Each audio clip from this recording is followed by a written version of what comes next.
and gentlemen. My name is Rob Kamranpoor, and welcome to the 6th episode of Arcade Leadership. Today I will be discussing continuous improvement and innovation. As a leader, you should always be curious. Don't be afraid to challenge the status quo. As I mentioned in my previous videos, I was starting my role by stepping back and observing, listening, and understanding how the team or the department conducts their work.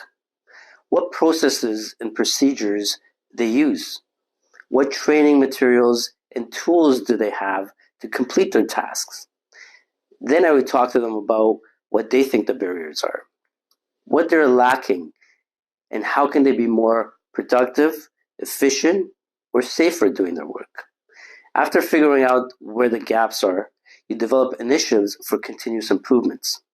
This doesn't happen right away, although some areas are more urgent to develop than others, but it's about starting the process. You need to challenge the people on their processes. And remember the phrase, if it isn't broke, don't fix it. Well, I don't really believe in that because there is always room to make improvements.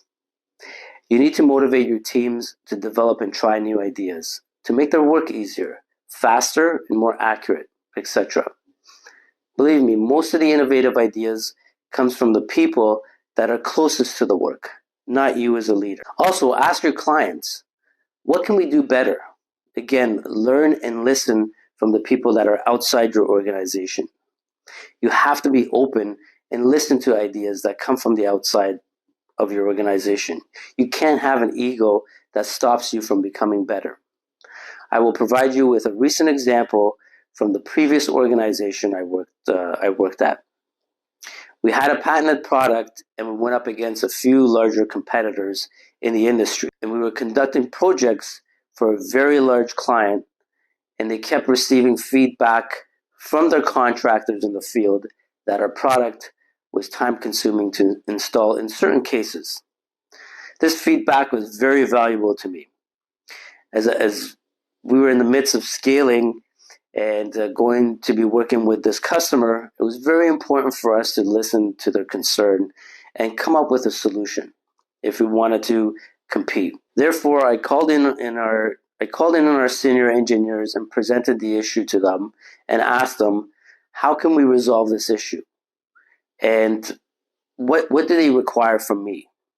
The customer was also very transparent that efficiency was very important to them. And if we wanted to win more projects, we would be required to present a solution to them. Your team will need to collaborate, have brainstorming sessions, etc. But just ensure that you initiate the process and you set action items and timelines to keep your team and yourself accountable for these items and timelines. Another story I'd like to share with you is from my role as a field manager. Productivity savings was on the corporate scorecard, along with safety and reliability. I'd been in the role for about a year and started to really understand most of the work and what the field did as a day-to-day operations. As I also go to the site and watch and ask a lot of questions. There was one particular task that was inefficient and imposed safety risks. I had an idea that involved one of my supervisors and another subject matter expert from my team to ask them if the idea was feasible. After going through the hurdles, resistance, and dealing with negativity, we managed to test out the solution, which was successful, and it mitigated the risk and saved both the time and money for the organization. The lesson here is that you need to challenge the status quo. If you believe in something, if I had an opportunity to mitigate a potential hazard in order to keep my employees safe, you bet I was going to speak up. In the next part, I'm going to talk about how to deal with resistance to change. You will know that certain folks on your teams will have the greatest resistance to change. However, you can obtain buy-in from them once you build trust and they can buy into your vision. I've had to deal with this several times in my career, and actually just as recently as last year. After a few months in my role, I made some changes to improve efficiency and productivity. One of my employees was resistant to changes, and I had to have many conversations with this individual to help him clearly understand what I was trying to do. I was very open and honest with him and justified the reasons behind the changes. He would be frustrated at times, and I knew that I needed to get his peers to help train him on certain aspects. And this is where you also need to have some patience too. However, months later, he came by my office and actually thanked me for creating the improvements and assured me that he had bought into them. This was a great sense of achievement for the both of us. Next part, I'd like to talk about some key takeaways from this episode. Always look for productivity savings, efficiencies, or safer ways to conduct work. Challenge your team and raise the bar. Let people own their own ideas. They're not yours.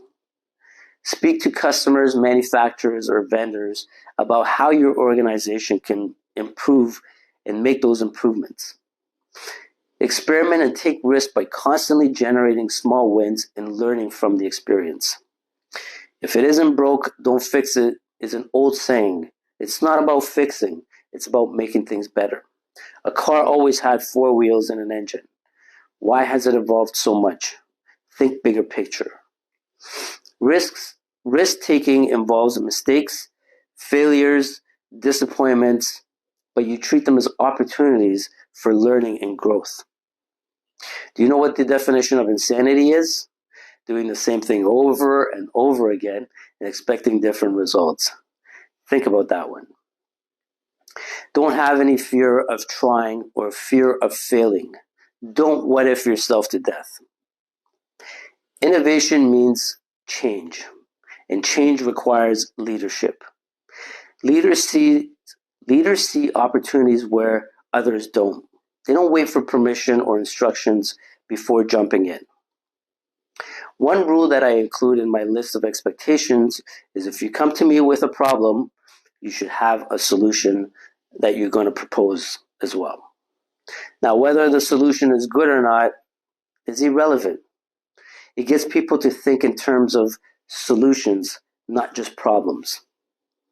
If you're raising problems, you sound like a complainer. I learned this earlier in my leadership career from one of my leaders. They said, Rob, if you see a problem and if you're bringing it to my attention, then be ready to have a solution to propose as well. If I were to solve all of your problems, then what value do you have or your position have? This got me thinking, and they were absolutely correct. And I've passed that down to my teams ever since. And I've challenged my teams to think and become creative. Think outside the box. That will wrap it up for this episode. And please stay tuned for my weekly videos where I will be discussing the various areas of leadership in greater detail to help you become a successful leader. I greatly appreciate your time, and please subscribe to this channel if you found it useful. And send me your comments, your questions, and your feedback, and I'll get back to you promptly. Remember that you don't need a title to lead, and a title doesn't make you a leader. So get out there and practice your leadership. Till next time, have a good one.